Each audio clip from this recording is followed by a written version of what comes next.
urabizi turafana cyagatumye dutandukana kiduha impamvu za kugumana nubwo. Don't you want me like I want you, baby? Don't you need me like I need you now? Strip tomorrow, but tonight go crazy. All you gotta do just make me happy. Abari mu isi cyane byatumye yohereza umwana wawe w'ikinege kugira ngo zamwizera wese atarimbuka ahubwo ahabwe ubugingo buhoraho.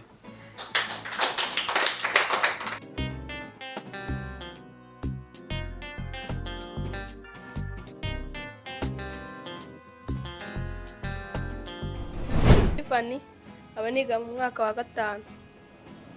Ukunda gukora iki mu buzima busanzwe? Nkunda kubyina no kwiga n'agafutu ndagakina N'agapira uragacunga. Niye mpano yindi usibye kubyina ufite? Kina umupira urakoze cyane. Next.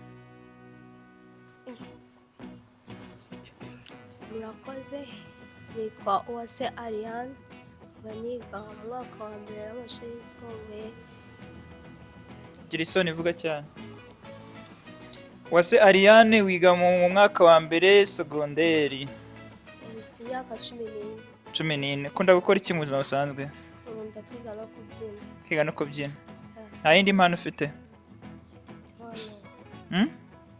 Hano kuririmba. Kuririmba? Okay, ngaho turirimbira akantu nyine.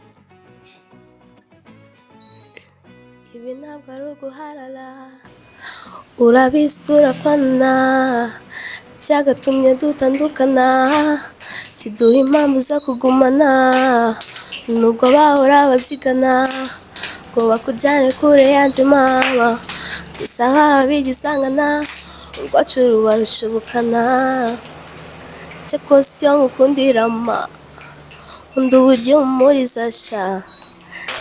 Next. Nitwa Nitanga Sandrina. Don't you want me like I want you, baby? Don't you need me like I need you now? Strip tomorrow, but tonight go crazy. All you gotta do just make me happy. Apate, apate, apate, apate, apate, apate, apate, apate, apate, apate. Who's the next? Murakoze, amazina yanjye ni Twishimye Christian, mfite imyaka 15, aba niga mu mwaka wa 2 w'amashuri yisumbuye. Okay, ukunda gukora iki Christian? Nkunda kubyina no kwiga no gusenga. No gusenga. Uzi Bibiliya? Hari amagambo ya Bibiliya uzi? Amwe na tubwiremo akantu gato kajya kagufasha. Nk'uko Imana yakunze abari mu isi cyane byatumye yohereza umwana wawe w'ikinege kugira ngo zamwizera wese atarimbuka ahubwo ahabwe ubugingo buhoraho. Kakanavuze mwagasubiramo mwese? Yego. Aha. Katubikore rero. Ngiye kubara 5 bita dutangira. 1 2 3 4 5. Uko Imana yakunze abari mu isi cyane byatumye itanga umwana wayo w'ikinege kugira ngo umwizera wese atarimbuka ahubwo ahabwe ubugingo buhoraho. Amen. Next. Okay, murakoze. Nitwa Gisubize Emmanuel, nkaba nkunda no kubyina. Nkaba mfite imyaka 12. Wiga mu kangahe? Mwaka wa 4. Mwaka wa 4. Kundi iki? Nkunda kubyina no kwiga.